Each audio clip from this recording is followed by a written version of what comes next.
తెలంగాణ మాநில தலைவர் డాక్టర్ திலகரா శ్రీనివాస్ அவர்களே, తెలంగాణ అధ్యక్షులు డాక్టర్ చిలకరి శ్రీనివాస్ గారికి, பொதுச் செயலாளர் அக்ஷேந்திர அவர்களே, వర్కింగ్ ప్రెసిడెంట్ మచ్చా దేవేంద్ర గారికి,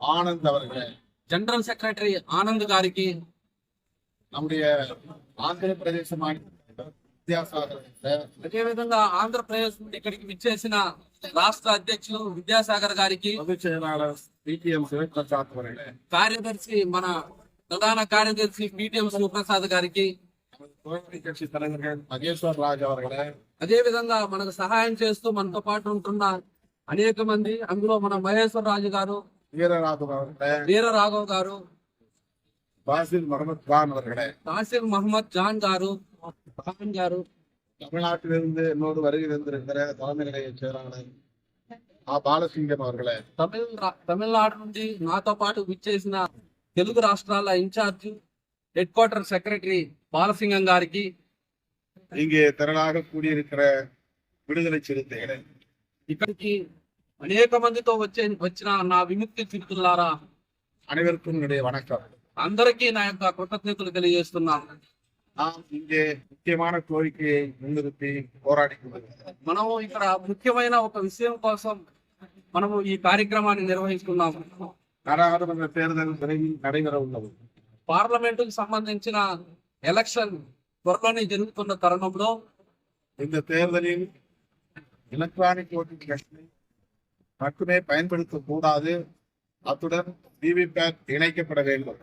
ఏదైతే ఎలక్ట్రానిక్ మిషన్ ఉందో దాన్నే ప్రయోగించి ఓట్లు వేసే పరిస్థితి ఉంది. దాంతో పాటు ఈసారి వివిప్యాట్ లో కూడా లెక్కించాలని మేము డిమాండ్ చేస్తున్నాము. ஒவ்வொரு வாக்காளரும் வாக்குப்பதிவு முடிந்த பிறகு அந்த விவிபேட் ஒப்புகை சீட்டை அக்னாலஜ்மெண்ட் ரிசீட் அதை பெற்று தனியே ஒரு வாக்கு பெட்டியில் போட வேண்டும்.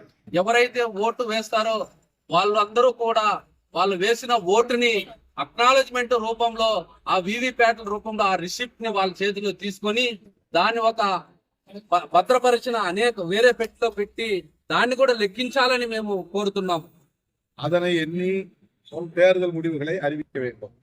వీటినన్నిటిని కూడా లెక్కించి ఈ రెండింటిని లెక్కించి అప్పుడు ఎవరు గెలిచారో ఆ గెలుపును అనౌన్స్ చేయాల్సినదిగా కోరుచున్నాము. கடந்த தேர்தலிலேயே பாஜக தில்லுமுள்ளு செய்து மால் பிராக்டிஸ் செய்துதான் ஆட்சியை கைப்பற்றியது என்று பல வல்லுநர்கள் குறிப்பிடுகிறார்கள்.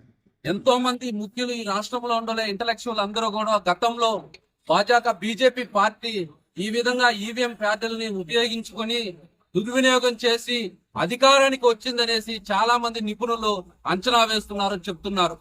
கட்சி சார்பற்ற ஜனநாயக சக்திகள் இதனை கண்டித்து தொடர்ந்து போராடி கொண்டே இருக்கிறார். ప్రజాస్వామ్య శక్తులు, అదే విధంగా బీసీకే పార్టీ, మిగతా లెఫ్ట్ పార్టీలు అందరూ కలిసి కూడా దీనికి ముక్తకంఠంగా దీన్ని వ్యతిరేకంగా పోరాడుతూ వస్తున్నాము.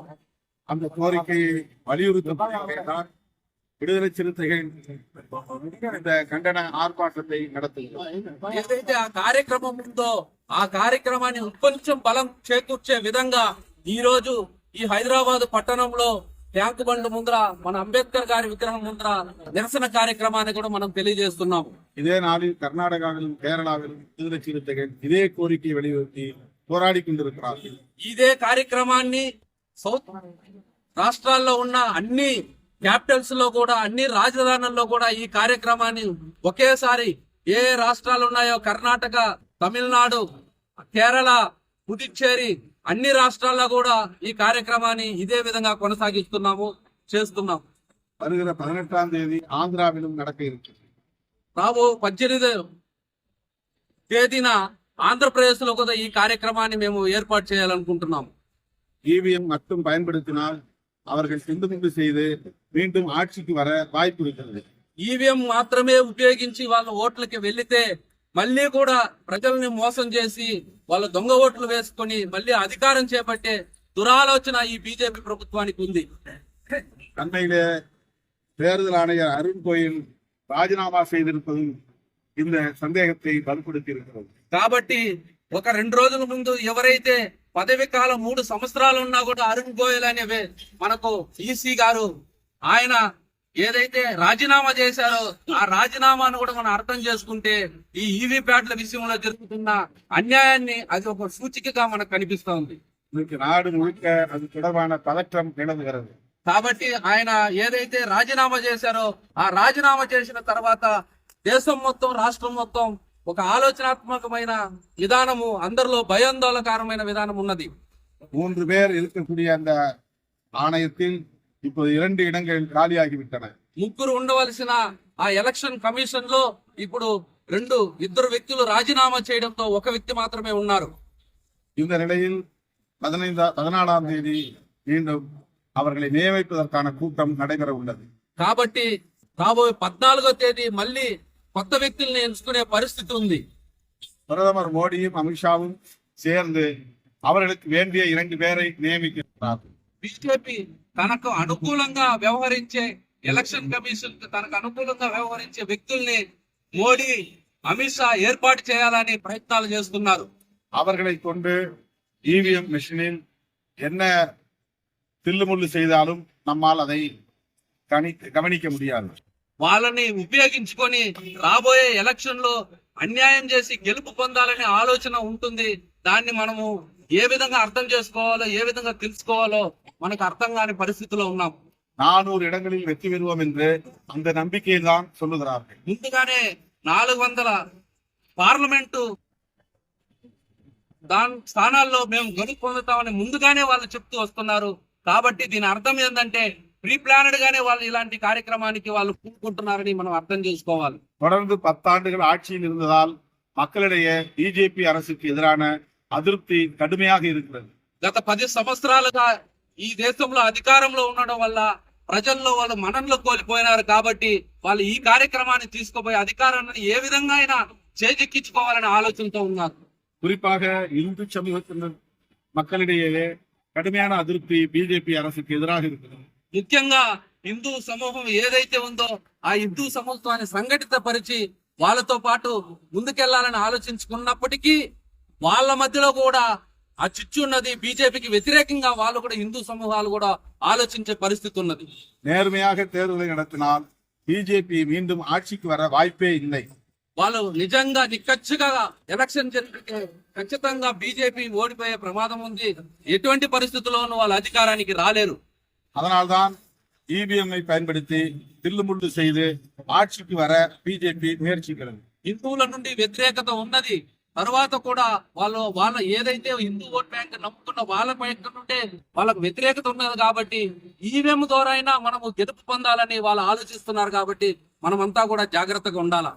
அவர்கள் மீண்டும் ஆட்சிக்கு வந்தால் புரட்சியாளர் அம்பேத்கர் வகுத்தளித்த அரசமைப்பு சட்டத்தை தூக்கி எறிந்து விடுவார்கள். మళ్ళీ వాళ్ళు అధికారానికి వస్తే వాళ్ళు చేసే మొట్టమొదటి పని ఏంటంటే భారత రాజ్యాంగాన్ని వాళ్ళు తీసేయాలని నిర్మూలించాలనే ఆలోచనతో వాళ్ళు ఉన్నారు.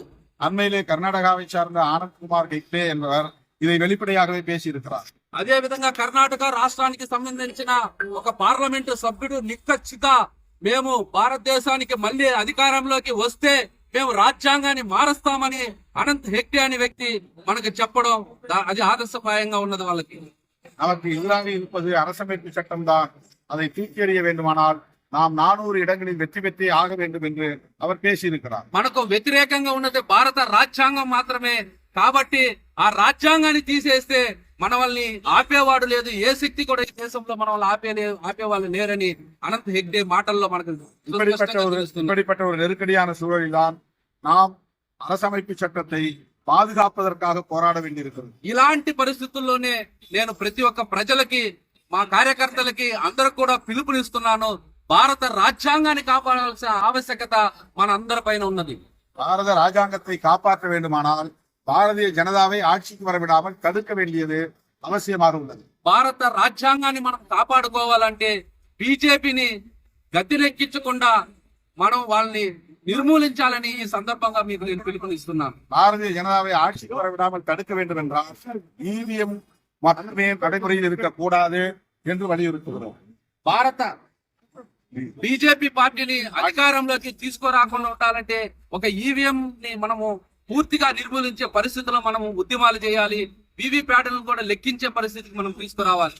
ஆகவே இந்த கோரிக்கையை அனைத்து தரப்பு மக்களும் வலியுறுத்த வேண்டும், ஜனநாயக சக்திகள் அனைவரும் வலியுறுத்த வேண்டும் என்று கேட்டுக்கொள்கிறோம். కాబట్టి ప్రజాస్వామ్యవాదులు ఈ భారతదేశంలో ఉన్న అందరూ అంబేద్కర్ అనునాయులు ఎవరైతే ఉన్నారో వాళ్ళందరూ కూడా దీని అందరిని కూడా బలపరిచి ఈ ఈవీఎం ఏదైతే ఉన్నదో దాన్ని నిరాకరించి ఈవీప్యాట్లతో కూడా లెక్కించే పరిస్థితికి అందరూ కూడా ముందుకు వచ్చి పోరాడాలని నేను పిలుపునిస్తున్నాను.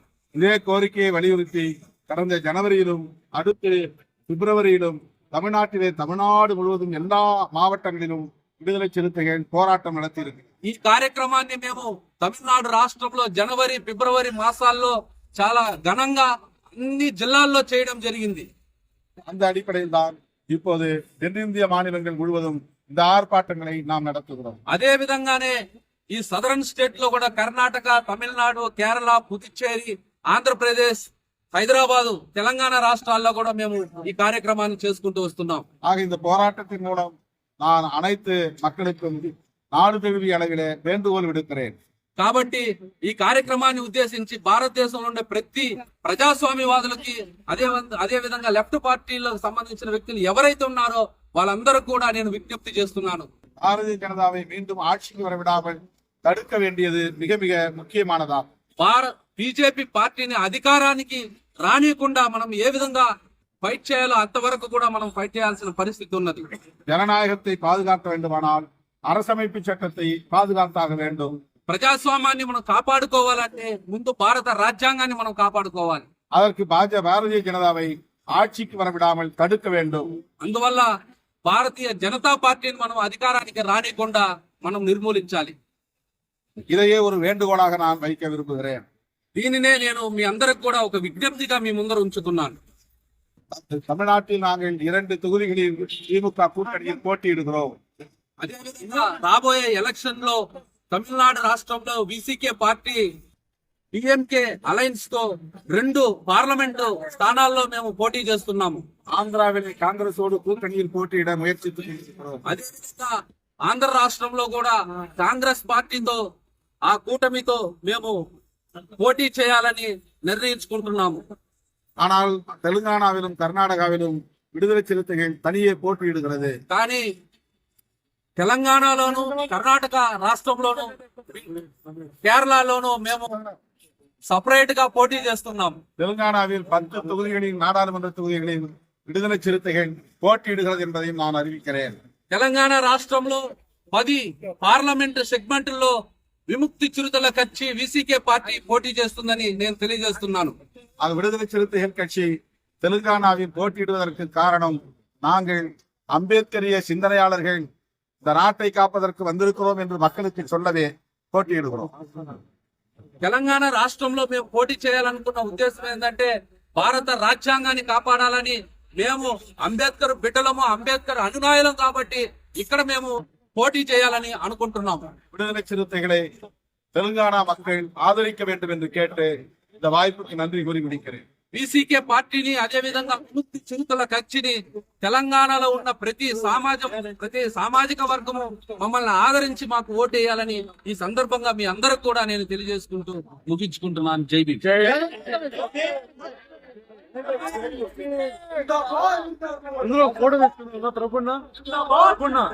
வீர வணக்கம், வீர வணக்கம், வீர வணக்கம், வீர வணக்கம். அம்பேத்கருக்கு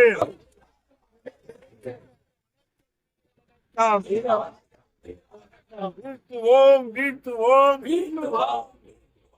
பாஜகவை வீழ்த்துவோம், வீழ்த்துவோம்,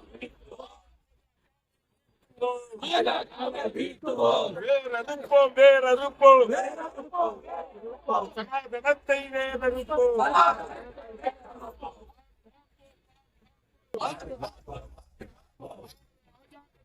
காப்போம்.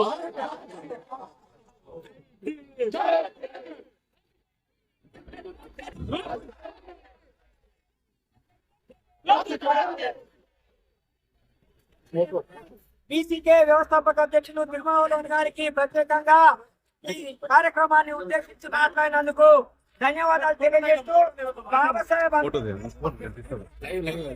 పూలమాల